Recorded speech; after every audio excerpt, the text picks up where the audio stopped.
Alright, hey guys, and welcome back to Top Chair Sports. It is Monday, I am Spencer, and so that means gotta be talking baseball. Real quick, big shout out to Vic for covering my ass once again last week.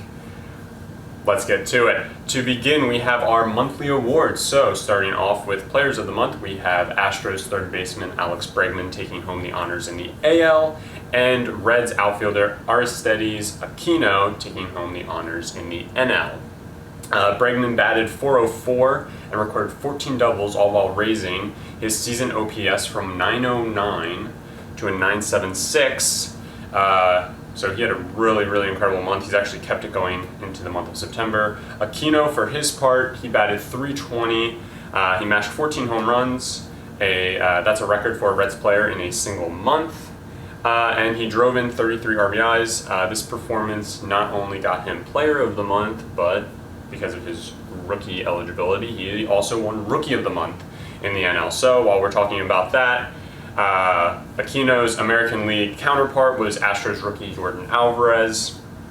Alvarez batted .309 and hit 9 home runs himself while driving in 26. So a couple of rookies having incredible seasons and incredible months.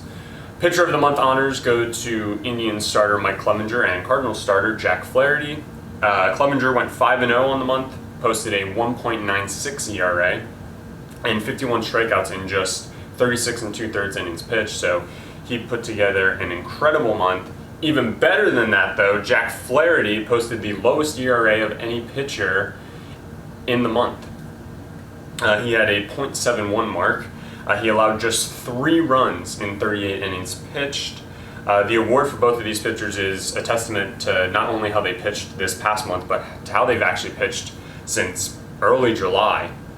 Clevinger has won all 10 of his starts since July 3rd, and he struck out 92 batters while walking just 16. Flaherty has been equally as dominant since July 7th. Flaherty has given up 7 runs in 78 1/3 innings pitched. That's good for a .8 ERA. Flaherty also entered the All-Star break with a 4.64 ERA and has since lowered it to a 2.99. So an incredible run for both of these guys. Lastly, relievers of the month. In the AL, Yankees closer Aroldis Chapman took home the honors after he allowed just 3 singles in the entire month while striking out 20 of the 36 batters he faced. In the NL, Pirates closer Felipe Vasquez took home the honors. Similarly, Vasquez allowed just 4 hits in the month, and he allowed just 1 run. On the season, Vasquez boasts an incredible 1.68 ERA and a .59 mark since the All-Star break, so he's having a very good year for the Pirates. For the first time in 220 games, the Yankees were shut out. The Rangers won 7-0 as Mike Minor, the most unlikely of heroes, pitched 7 1/3 and let the bullpen come in to keep the Bombers at bay. The Yankees were last shut out July 1st last year, and the streak was good for second best since 1900. A very cool and special moment happened for 2 players this week, and these players were brothers. Brian Moran, a 30-year-old lefty for the Marlins, made his MLB debut, and the second batter he faced, Colin Moran. That's his brother. And what happened?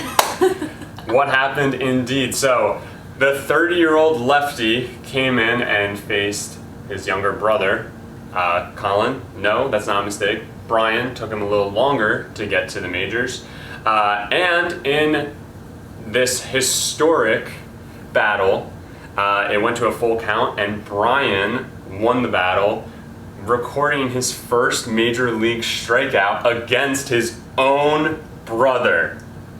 Incredible. A historic moment. It's the first time that a pitcher-batter, brother matchup has happened since 1900, and it's the first time a pitcher has recorded his first major league strikeout against his own brother. So just a really special moment for the Moran family. Very cool moment for Brian because he gets bragging rights over Colin. Christian Yelich has done it again this week in a single game. He stole 3 bases and our hearts, giving him 30 steals on the year and making him the first player to record a 40 home run and 30 stolen base season since Ryan Braun did it back in 2012. It is also just the 12th time such a season has been put together. So Yelly keeps doing it and impressing us every step of the way. Now an update on some stories that we've kind of been paying close attention to. The Twins have raised their record home run total to 275 on the year. And Ronald Acuna Jr., he has the 30-30 season. He is sitting with 37 home runs and 34 stolen bases as he looks to join the 40-40 club. On to our stat leaders. Anthony Rendon takes control of the batting race with a .337 average on the year. Tim Anderson sits just behind with a .334 mark. Pete Alonso and Mike Trout sit atop the home run race with 45 home runs each. Cody Bellinger, Eugenio Suarez, and Christian Yelich all sit just one back at 44. Also should be noted that Jorge Soler is the only other player in the majors to hit more than 40 home runs on the year. He currently has 41. 15 players have recorded 100 RBIs on the year, but it is still Freddie Freeman who leads the pack here with 115. Josh Bell and Anthony Rendon both sit one back of his mark.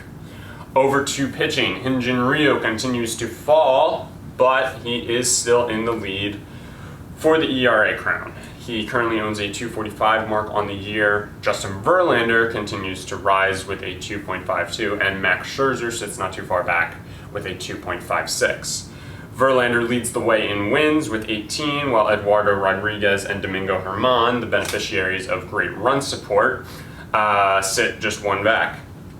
But it looks like a triple crown isn't in the balance for Verlander, though he does lead the AL and ERA and wins. It doesn't look like he will get the strikeout crown because teammate Garrett Cole has jumped to 281 strikeouts on the year. That's 17 better than Verlander. Verlander has 264, but Verlander is 31 more than the next guy, so these two are just striking out guys left and right. Cole should hit 300. Verlander probably will hit 300, and they might be the only two to do it this year. It should also be noted that Garrett Cole has recorded 14 strikeouts at least in 3 straight starts. He's the first guy to do that since Pedro Martinez, and I mean, we all know who he is, so. Lastly, Kirby Yates has reached the big 4-0 for saves. He's the first to do it, and he's the only one to do it. Aroldis Chapman sits behind him with 36. Over to standings, but first, a farewell, goodbye to the Blue Jays, goodbye Mariners, goodbye White Sox, and goodbye Marlins. Your seasons have already come to an end. Trout and Arenado, I hate to do it to you guys, but you're probably going to be in this spot next week. Angels and Rockies, you're next. The divisional races are all down to a 2-team race in the AL. The Yankees and the Rays are the last two standing in the East. Technicality, the Red Sox are still postseason eligible, or they're still eligible to win the division, I should say. But that elimination number is down to 2, so I don't like their odds. The Twins and the Indians are the last two standing in the Central, and the Astros and the A's are the last two in the West.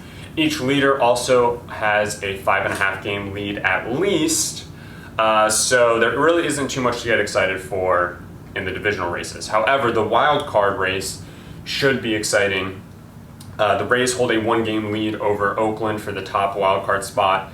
Cleveland just sits a 1.5 games back of them for the second wild card spot. So it's truly just a 3-team race for 2 spots, but it will likely come down to the last game when for these 3 teams. In the NL divisional race, things are kind of starting to get away. The Dodgers' magic number to clinch the division is 2, so we can officially stop talking about them. They're probably just going to win the World Series too while they're at it. The Braves have also set themselves apart, holding a 9-game lead over the Nationals in the East. So things are kind of looking bleak there as well. The race that probably has the best chance to come down to the wire is the Central. The Cardinals have actually started to run away with it a bit. They've posted a 37-18 record. It's the best in the major since the All-Star break. And they now have a 4.5 game lead over the Cubs. The wild card race should be just as exciting in the NL though as it is in the AL, if not more. Washington does have a 3-game lead for the top spot. However, with the Cubs sitting in possession of the second spot, the Diamondbacks are a 1.5 games back. The Phillies and Brewers are just 2 back of that, and the Mets are 4 games back. So you got 4 teams within 5 games of that second spot. Should be interesting, and as things start to close out, there's roughly 20 games remaining for each and every team, so a lot of these races will come down to the last few games. For example, Cardinals and the Cubs, they face each other a total of 7 times in these 20 games, so it's still up for grabs. Teams can make a late push. I mean, even the Red Sox still technically have a chance for that wild card in the AL. We will see. That'll do it for Top Cheddar today. That'll do it for our baseball talk. Tune in tomorrow to hear about the NBA and the best in the East from Brett.